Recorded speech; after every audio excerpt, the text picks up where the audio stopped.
Our cricket analyst Sunil Gavaskar joins us live on the program. He joins us live from Chennai, from the stadium. In fact, Sunil, let's start with the overall. I'll get into specifics a little later. Let's start with the overall Indian performance. And they've got the record score. The second highest in World Cup history is what India notched up today, 256.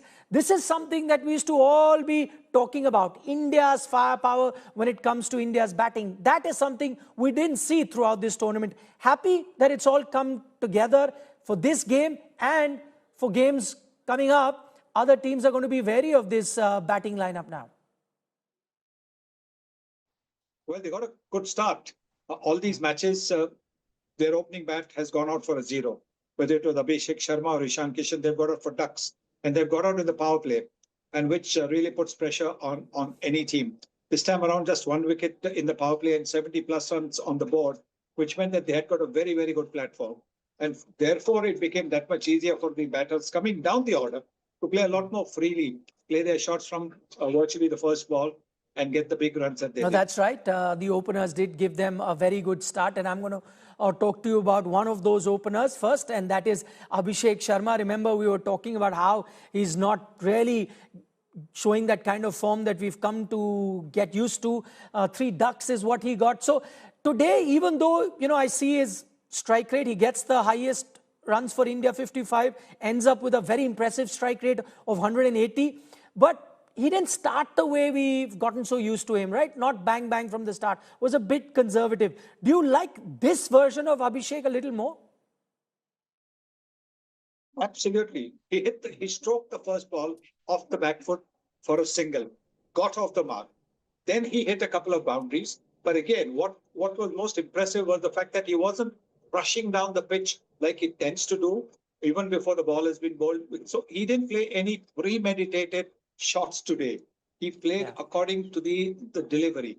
If the delivery was short, because he's got this great ability to just rock back and pull the ball. And if the delivery was pitched up, he was able to drive it or loft it for sixes. So he played according to the delivery, didn't play any premeditated shots and looked very good. I mean, look, he had a strike rate of almost 200. What more can you ask for? Okay, now to the other opener, Sanju Samson comes into this game at the expense of a lower order batter in Rinku Singh.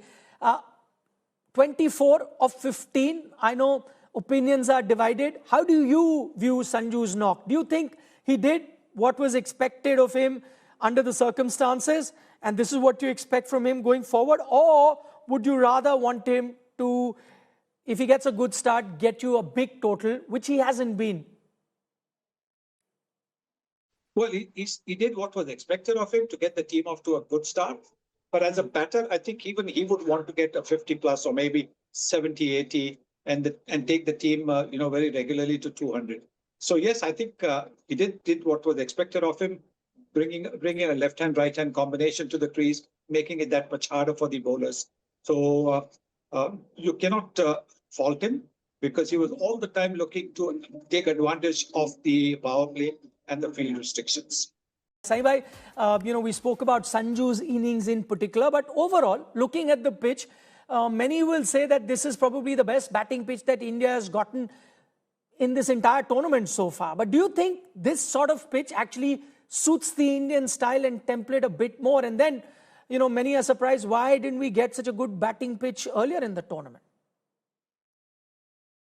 Yes, a pitch where the ball comes onto the bat quite nicely, has got a decent bounce, is what the Indian batters love because they can get under the ball and hit it over the top. And with the pace that it comes off. Zimbabwe, strangely, got Maposa, who had not played a T20 game so far in the 11 in place of a spinner. So that was a little bit hard to understand. But that said, the Indian batters took great advantage of a very, very good pitch and, got runs. Everybody got runs, which actually is very good for the game on Sunday. Okay, at the moment, everything seems hunky-dory, but I'm also going to look at this particular performance critically. Today's win may have been convincing, Sai Bhai, but the 6th bowling option, what do you make of that? Do you think that's a bit of concern? Shivam Dube went for plenty of runs today. He went for runs in the last game versus South Africa as well. Now, India effectively have 5 bowlers, but we've seen in a T20 format, you need the 6th or the 7th bowler also to do your job. Do you think that's an area of concern?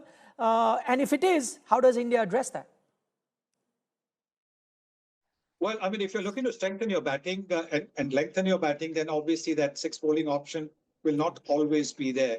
But I think you've got to depend on your 5 bowlers and have the 6th bowler as as somebody who you can use to maybe not bowl the 4 overs, but maybe to cover for somebody who's having a bad day. So that is what you want your 6th bowler for. And I think with that in view, this combination looks the best combination that India has. It does seem that this might be the combination that the Indian team now continues with. Also, they don't have too many games to experiment. Every game from here on is a must-win game for the Indian team. And talking about must-win games, Sunny bhai, India are going to be facing West Indies on Sunday. That's going to be a much bigger encounter because it's a winner-takes-all sort of a scenario. West Indies today got beaten rather convincingly by South Africa earlier in the day. Now, what lessons do you think India can take from that particular encounter and take it with them for the crucial West Indies game on Sunday? But the lesson that India can take from that game is that don't take the West Indies batting lightly.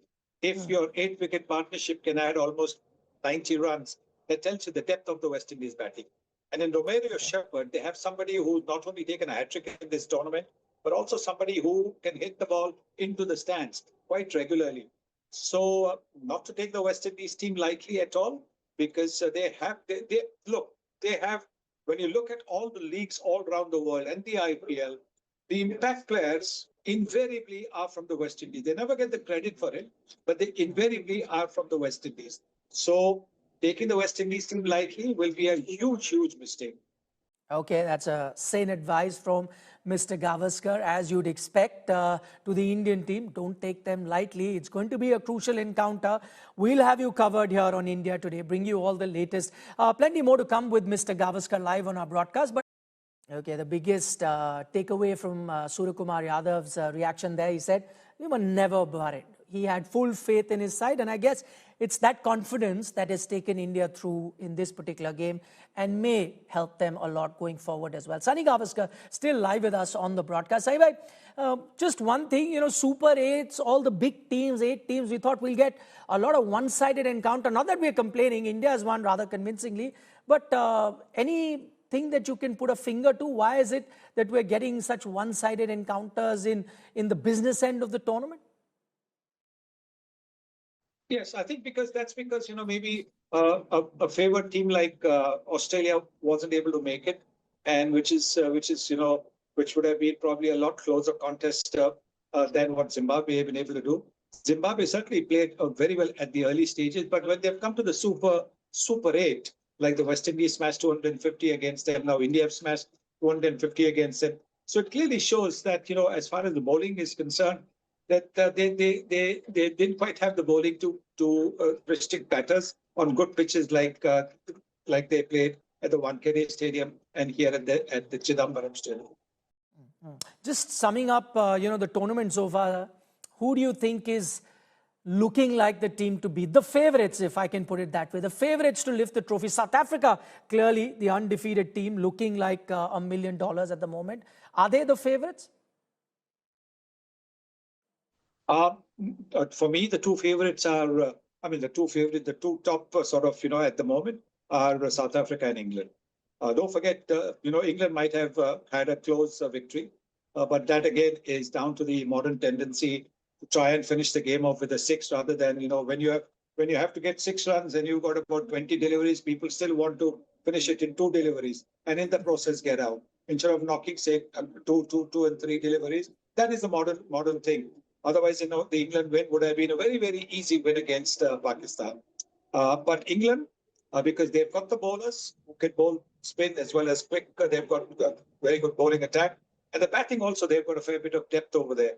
So I think England and South Africa are the two teams to watch out for. That's an interesting take. I don't hear India there, but I can't blame you.